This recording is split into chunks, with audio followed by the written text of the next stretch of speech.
महात्मा ज्योतिबा फुलेंचा विजय असो, अण्णाभाऊ साठेंचा विजय असो.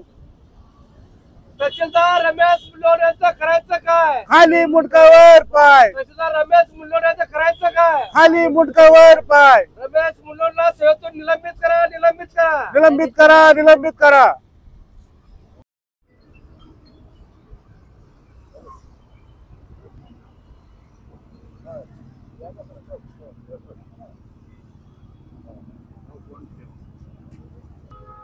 औरंगाबाद येथील तहसीलदार रमेश मुल्लोड यांच्या भ्रष्टाचाराची चौकशी करण्यात यावी व शासनाने रमेश मुल्लोड यांची ज्या विभागामध्ये समजा नेमणूक केली आहे, ज्या विभागाचं काम ते करत आहे, तर त्याने तेच काम न करता बाकी इतर लोकांशी सहमत करून हातमिळवणी करून अशा लोकांशी जास्त त्याचे संबंध येतात व MIDC चिकडाणा एरियामध्ये अनेक प्लॉट धारकाकडून त्यांनी दंड वसूल केला आहे खनिज उत्खननाचे.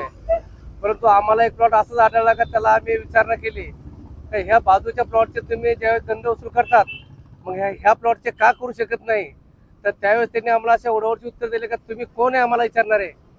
आम्ही जे करतो आम्हाला शासनाने ते पाठवलेले, कोणाचं करायचं कोणाचं नाही करायचं असे त्यांनी आम्हाला खोटे नाटे उत्तर देऊन आऱ्यावरची भाषा करून आमच्या कार्यकर्त्या सर्वांचा अपमान केला. आमचं एकच म्हणणं आहे की त्यांनी आतापर्यंत जेवढा भ्रष्टाचार केला आहे, ज्या ज्या एरियामध्ये भ्रष्टाचार केला आहे, तर त्या त्या एरियाची चौकशी करून होईल तेवढं शासनाने याला कठोर शिक्षा करावी या मुल्लोडला. आणि त्याची जी त्यांनी माया संपत्ती जमवली आहे या संदर्भातही त्यांनी चौकशी करायची प्रॉपर्टीची व त्याला सेवेतून निलंबित करण्यात यावे. औरंगाबाद जिल्ह्यामध्ये जेव्हापासून ते आलेत तेव्हापासून कुठली ना कुठली त्यांच्या नावाची हमेशा तक्रार दाखल असतात. कारण कसं हमेशा शासनाची दिशाभूल करतात, शासनाचा महसूल बुडतो त्यांच्यामुळे. मग शासनाला अशा माणसापासून का लालूच आहे, अशा माणसा शेवट का ठेवायचा अधिकार आहे, अशा माणसाला तर गडचिरोली या ठिकाणी पाठवला पाहिजे. का जो कुणाचं ऐकत नाही, समाजाचं ऐकत नाही, शासनाचं ऐकत नाही, मग मुल्लोडाचा आहे कोण? त्याला आम्ही विचारणा बी केली असताना का आम्ही तुझी तक्रार कलेक्टर साहेबाला करू, परंतु त्यांनी आम्हाला उत्तर दिलं तू कलेक्टरकडे जा का मंत्र्याकडे जा का कुठे जा, माझं कोणीच काही करू शकत नाही. मग त्या विचारावर आम्ही बरोबर असं झालो की बा हा माणूस आहे कोण असा जेव्हा जेवढे हिमतीनं भ्रष्टाचार करतोय आणि सांगतोय पण तुम्हाला कुठे जा काय करता करून घ्या, माझं कोणीच त्या वागड करू शकत नाही. तर आमचं शासनाला एकच म्हणणं आहे, पत्रकार संघटनेला एकच म्हणणं आहे की ह्या गोष्टीला कुठेतरी वाचा फुटली पाहिजे, कुठेतरी न्याय मिळाला पाहिजे. आणि व त्यांनी भ्रष्टाचार केलेल्या कामाची चौकशी लवकरात लवकर लावून त्याला सेवेतून निलंबित करण्यात यावे. माझं नाव राजू हेमाची भिंगारदेव, औरंगाबाद. संघटनेचा मराठवाडा अध्यक्ष. आम्ही चिकडाणा MIDC मध्ये मोठ्या प्रमाणात खनिज उत्खनन झालेलं आहे आणि त्या उत्खननाची मध्ये तहसीलदार रमेश मुल्लोड यांनी मोठ्या प्रमाणात भ्रष्टाचार केला आहे.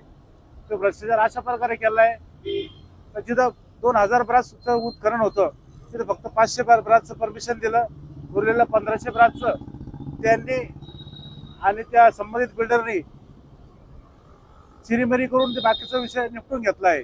आम्ही हे शासनाच्या लक्षात आणून दिलं किंवा ह्या चिकडाणा MIDC मध्ये असा प्रकार होत आहे.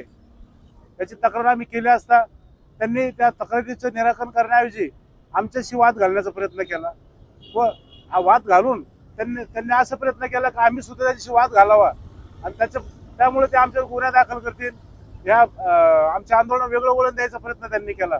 पण आम्ही तसं न करता लोकशाही मार्गाने ह्या प्रकरणाचा निकाल लागला पाहिजे. रमेश मुल्लोड यांची चौकशी झाली पाहिजे, त्यांनी केलेले सर्व भ्रष्टाचार बाहेर आले पाहिजे, हे आम्ही जिल्हाधिकारी यांच्याकडे मागणी करतो. मी सुनील भुईगड.